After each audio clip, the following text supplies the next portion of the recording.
Hey, Edna Wilson here, your hometown realtor as hometown as apple pie with this week's Education Corner. So this week's let's talk about contingencies. What the heck is a contingency? And what's the difference between pending versus contingent versus backups? Like what is all that about when you see that on Zillow and Redfin and all those different sites? Let's talk about it. So there's two different categories. Contingencies are basically things that have to be cleared before we're ready to close. So whether that's financing, inspections, maybe it's the appraisal, depending on what has to happen, those are all called contingencies.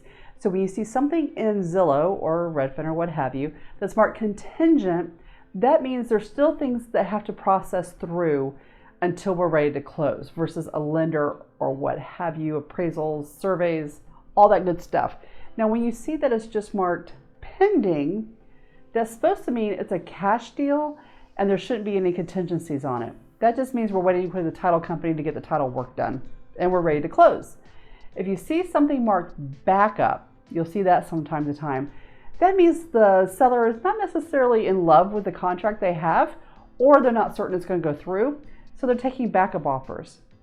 One of the best ways to win in this crazy market is actually look at those backups, because sometimes deals fall apart, whether it's for financing or whether it's something that they've just changed their mind. Sometimes it could be something inspection that they're not willing to deal with that maybe you are willing to deal with.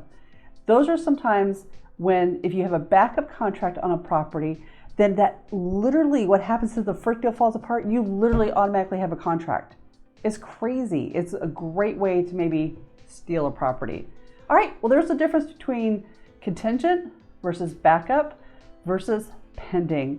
I trust that was super helpful. See you next week.